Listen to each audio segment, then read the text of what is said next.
एक बार की बात है, एक लड़का था, उसका नाम सबल था, जो नगर में रहता था। वह अपने जीवन से बहुत निराश था।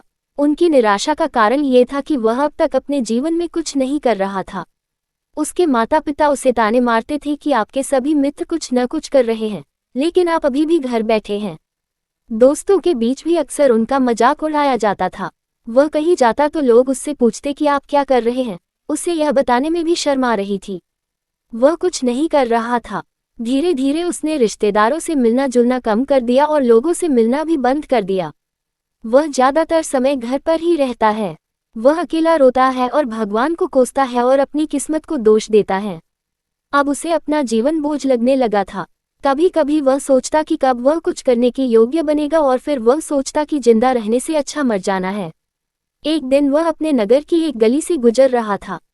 तभी उसने देखा कि एक उपदेशक दुख और परेशानियों पर उपदेश दे रहा है। वह भी उसी भीड़ में सबसे पीछे बैठ गया और गुरु के प्रवचन सुनने लगा। उपदेशक कह रहा था, दुख एक शिक्षक की तरह है, जो हमें जीवन की सच्चाई दिखाता है और हमें जीने का सही तरीका सिखाता है। आप चाहे तो जिंदगी जीना भी सीख सकते हैं। गुरुजी उपदेश दे रहे थे कि तुम चाहो तो कुछ भी हासिल कर सकते हो, और अगर चाहो तो एक कोने में बैठकर रो सकते हो। इन सभी बातों को सबल ध्यान से सुन रहा था, लेकिन शिक्षक की यह बातें पसंद नहीं आई।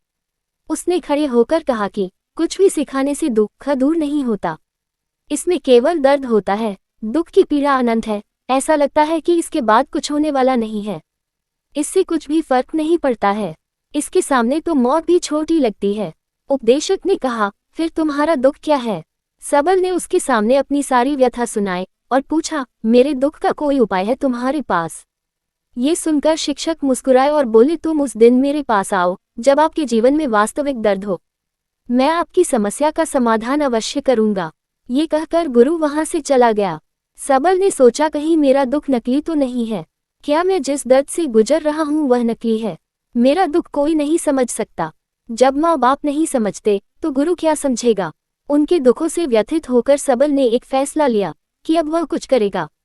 सबल ने एक छोटा व्यवसाय शुरू किया, पर उसे सफलता नहीं मिल रही थी। लेकिन उसके घरवाले पूछते हैं कि क्या वह कुछ कोशिश कर रहा है।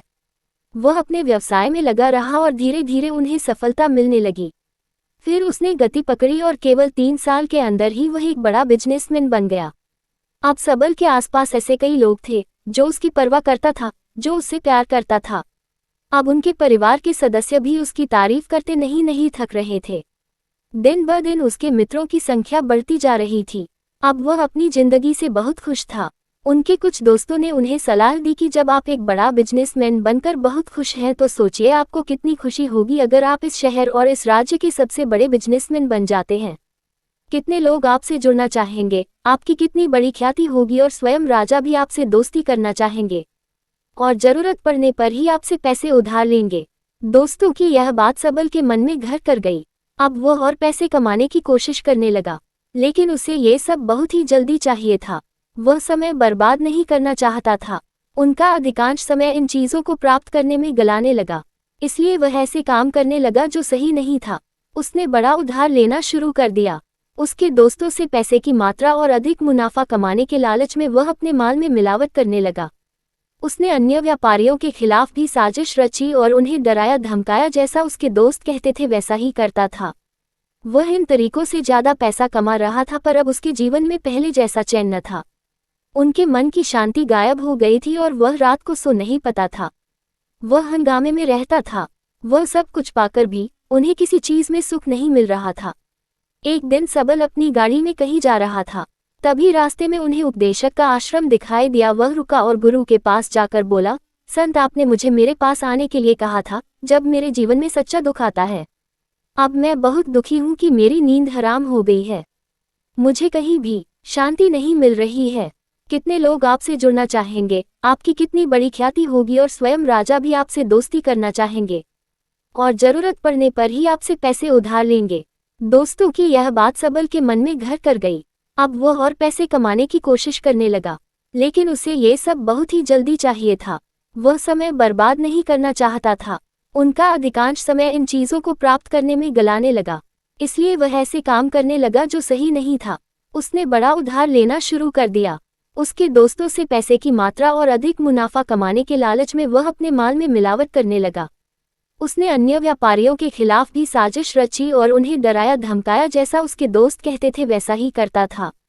वह इन तरीकों से ज्यादा पैसा कमा रहा था, पर अब उसके जीवन में पहले जैसा चैन न था। उनके मन की शांति गायब हो गई थी और वह रात को सो नहीं पाता था। वह हंगामे में रहता था। वह सब कुछ पाकर भी उन्हें किसी चीज में सुख नहीं मिल रहा था। एक दिन सबल अपनी गाड़ी में कहीं जा रहा था। तभी रास्ते में उन्हें उपदेशक का आश्रम दिखाई दिया। वह रुका और गुरु के पास जाकर बोला, संत, आपने मुझे मेरे पास आने के लिए कहा था जब मेरे जीवन में सच्चा दुख आता है। अब मैं बहुत दुखी हूं कि मेरी नींद हराम हो गई है। मुझे कहीं भी शांति नहीं मिल रही है। कितने लोग आपसे जुड़ना चाहेंगे, आपकी कितनी बड़ी ख्याति होगी और स्वयं राजा भी आपसे दोस्ती करना चाहेंगे और जरूरत पड़ने पर ही आपसे पैसे उधार लेंगे। दोस्तों की यह बात सबल के मन में घर कर गई। अब वह और पैसे कमाने की कोशिश करने लगा, लेकिन उसे ये सब बहुत ही जल्दी चाहिए था। वह समय बर्बाद नहीं करना चाहता था। उनका अधिकांश समय इन चीजों को प्राप्त करने में गलाने लगा, इसलिए वह ऐसे काम करने लगा जो सही नहीं था। उसने बड़ा उधार लेना शुरू कर दिया। उसके दोस्तों से पैसे की मात्रा और अधिक मुनाफा कमाने के लालच में वह अपने माल में मिलावट करने लगा।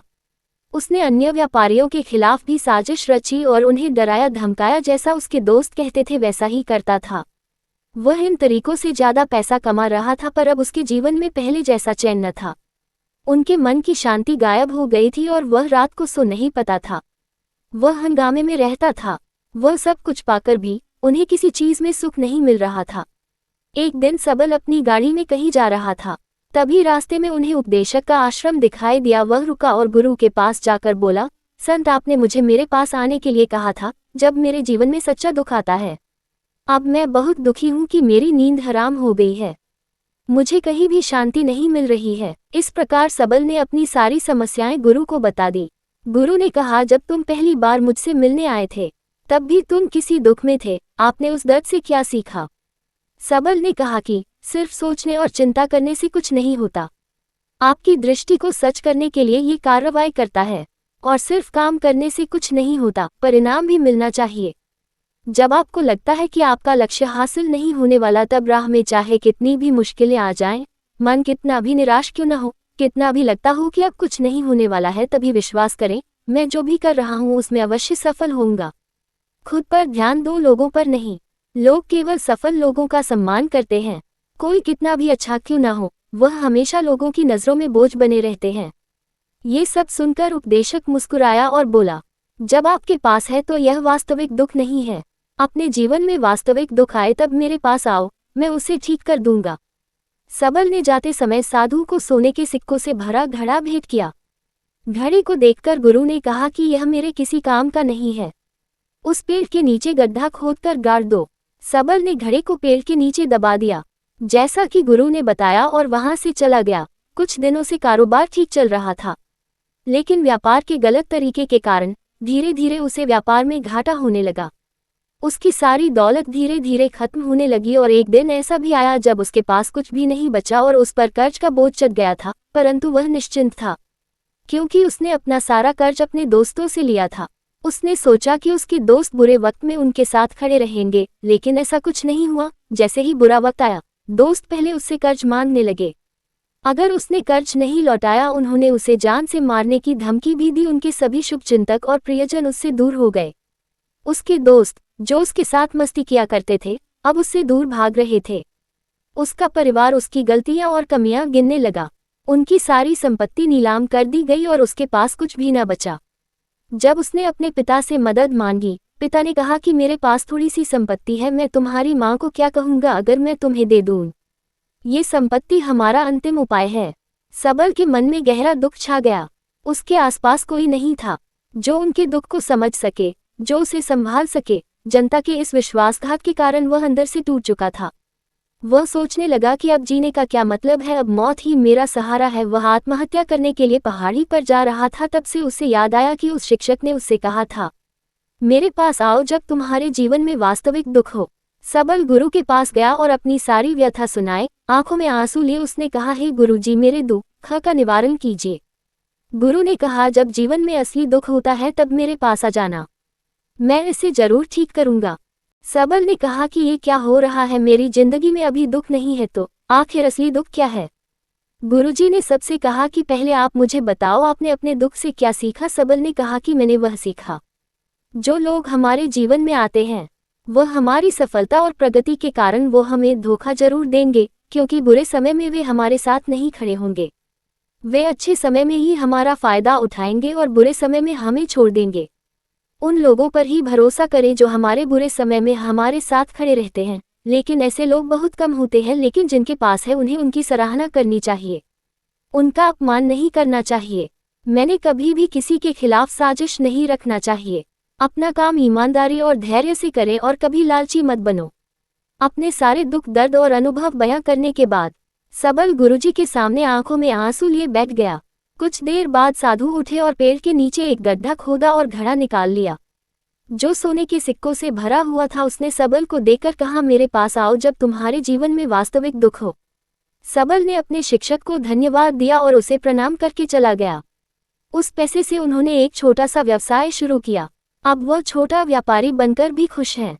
उन्होंने पूरी लगन और ईमानदारी से कारोबार किया। जल्द ही वह अपने शहर का एक बड़ा व्यापारी बन गया। उनका जीवन सुख सुविधाओं से भरा हुआ था। लेकिन कोई कितना भी अच्छा क्यों न हो, लेकिन जीवन में दुख आता है तो सबल के जीवन में भी दुख आते थे। अपने माता पिता की मृत्यु के रूप में वे दोनों एक ही दिन मर गए। सबल अपने माता पिता से बहुत प्यार करता था, इसलिए उनके निधन से उन्हें गहरा सदमा लगा। वह शवों को ले गया, दोनों को शमशान घाट ले गया, जहां अंतिम संस्कार किया गया।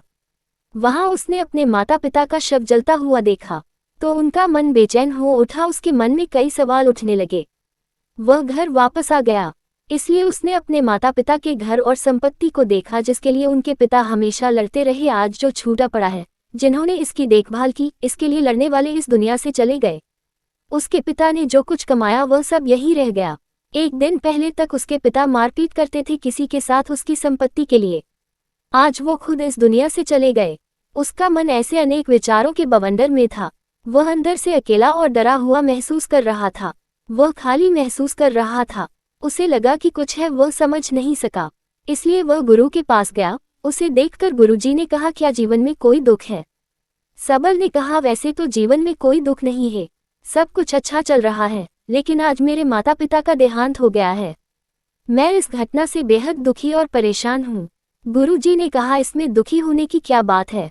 एक दिन सबके अपनों को मरना है, कोई न कभी जिया है और न कभी रहेगा। एक दिन तुझे भी मरना है, शायद तुम कल ही मर जाओगे, या आप आज भी मर सकते हो। सबल ने कहा, क्या कह रहे हो गुरुजी? मैं भी मर जाऊंगा, लेकिन मैं अभी जवान हूँ।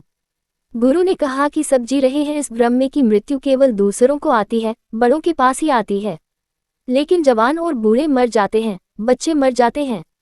मौत का उम्र से कोई लेना देना नहीं है, ये सभी को प्रभावित करता है। मास्टर जी की ये बातें सबल के मन में घर कर गईं और वह चुपचाप चला गया, लेकिन उसका मन अभी भी बेचैन था। वह खाली महसूस कर रहा था। वह सारा दिन अपने बारे में ही सोचता रहा कि वह कौन है, वह इस दुनिया में क्यों आया है, क्या जीवन का लक्ष्य केवल चीजों को खाना और मरना है? ऐसे कई सवाल उसके दिमाग में लगातार उठ रहे थे, लेकिन उन्हें अपने किसी भी सवाल का जवाब नहीं मिल रहा था और उसका दुख दिन ब दिन बढ़ता ही जा रहा था। इसलिए कुछ दिन बाद वह फिर से गुरुजी के पास पहुंचा और बोला, हे स्वामी, मैं बहुत दुखी हूँ, क्योंकि मैं यह नहीं जान पा रहा हूँ कि मैं कौन हूँ और मैं इस दुनिया में क्यों आया। ये सुनकर गुरुजी मुस्कुराए और बोले, आज आपके जीवन में पहली बार सच्चा दुख उत्पन्न हो गया है। ये वास्तव में दुख कहलाने के लायक है। हम नहीं जानते कि हम कौन हैं, हम क्यों आए हैं, क्या करें, कैसे करना है। सबल ने अपने गुरु से कहा कि उसकी दुर्दशा दूर करो। गुरु ने कहा कि हम सभी इंसान हैं, जीवन भर संग्रह करते रहते हैं। सबल ने कहा कि सभी इंसान जीवन भर धन, सम्मान, परिवार, प्रतिष्ठा, मित्र, शत्रु आदि जमा करता है। गुरु ने पूछा, क्या हम एकत्रित की गई चीजों में से कुछ भी अपने साथ ले जा सकते हैं? सबल ने कहा, कोई भी इंसान अपने साथ कुछ भी नहीं ले जा सकता, वह सिर्फ अकेला ही जाता है। मेरे माता पिता भी अपने साथ कुछ भी नहीं लेकर गए, सब कुछ धन संपत्ति वैभव सब कुछ यहाँ पर छोड़कर गए। शिक्षक ने कहा, अब मेरी बात ध्यान से सुनो, इस संसार में हमें जो संग्रह करना चाहिए वह हम नहीं करते। चीजें हमारे सामने होती हैं, लेकिन हम उन्हें देखने की कोशिश नहीं करते। हमें इस दुनिया में जो कुछ भी इकट्ठा करना है वह हम खुद हैं। हमें खुद को जुटाना होगा ताकि जब हम मरे तो हम एकजुट हो सके और खुद को पहचानने में सक्षम होने के लिए हम अंदर बंटे हुए हैं। हम प्यार, नफरत, गुस्सा, ईर्ष्या में बंटे हुए हैं। क्रूरता, धन, स्थिति, प्रतिष्ठा, सम्मान, पहचान, धर्म, जाति, सैकड़ों हजारों ऐसी चीजों और इच्छाओं में हम विभाजित हैं और टुकड़ों में जीवन जी रहे हैं। इस विभाजन के कारण हमारी चेतना कभी एक नहीं हो सकती। हमारी चेतना शक्ति बिखरी हुई है, इसलिए हमारे पास इतना समय नहीं है, इतनी ऊर्जा नहीं कि हम मुड़ सकते हैं और अपने भीतर देख सकते हैं। वास्तव में धन, सम्मान और सुविधाओं का अभाव, लोग इसे दुख समझते हैं और जीवन भर के लिए जो दुख कहकर रोते रहते हैं और समाधान खोजने का प्रयास करते रहते हैं, उन्हें अपना समाधान कभी नहीं मिलेगा, क्योंकि जिसे लोग दुख कहते हैं वह वास्तविक दुख नहीं है। ये सिर्फ एक आदमी की इच्छा है। उसकी इच्छा कभी पूरी नहीं होती, इसलिए व्यक्ति को कभी उनके प्रश्नों का समाधान नहीं मिलता। इसलिए इन सब से परे, यदि आप अपने दुखों का अंतिम समाधान चाहते हैं तो सबसे पहले खुद को समेटो। इस दुनिया से अपनी ऊर्जा वापस ले लो और इकट्ठा करो। अपने आप पर ध्यान केंद्रित करो, स्वयं पर ध्यान दो। अपने मृत्यु से पहले अपने आप को जानने की कोशिश करो, बिखरो मत। सबल ने कहा, तो गुरुजी, क्या हम इस संसार को छोड़ दें? हमारी सभी इच्छाओं को मार देना चाहिए, किसी से प्रेम नहीं करना चाहिए, धन संग्रह नहीं करना चाहिए, सम्मान की आशा छोड़ देनी चाहिए। शिक्षक ने कहा कि भावनाओं और इच्छाओं ऐसे बिखरे हुए मनुष्य में से निकल आओ, जैसे कोई पत्थर पहाड़ से गिरे जिस पर पर्वत का कोई वश नहीं है सिवाय देखने के। परेशान होना और कुछ खोना वैसे ही बिखरे हुए मनुष्य की इच्छाएं बेकाबू और दर्दनाक हैं। उसका अनियंत्रित मन इच्छा करता रहता है और कल्पना करता रहता है और ये दुख देता है। लेकिन जब एक व्यक्ति अपने मन को एकत्र करता है तो वह जो कुछ भी करता है वह उसके नियंत्रण में होता है। फिर उसकी इच्छा से इच्छाएं भी उत्पन्न होती हैं। सबल ने कहा कि आपने मेरे असली दुख का समाधान कर दिया। आपका बहुत बहुत धन्यवाद। अब से मैं खुद को समेटने, खुद को तराशने की कोशिश करूंगा। गुरुजी ने कहा कि मानव शरीर में बहुत ऊर्जा और शक्ति है, लेकिन ये फालतू के कामों में बटा हुआ है, बेकार की बातों में लगा हुआ है। यह एक बहुत ही शक्तिशाली मशीन की तरह है, एक बच्चे के हाथ में रखा जा रहा है और वह बिना सोचे समझे अपनी शक्ति बर्बाद कर रहा है और बिना किसी नियंत्रण के। इसीलिए इस शक्ति पर ध्यान दे, अपनी चेतना, और इसे इकट्ठा करे। सबल को अपने प्रश्नों का उत्तर मिल गया। उसने अपने गुरु का शुक्रिया अदा किया और चुपचाप चला गया।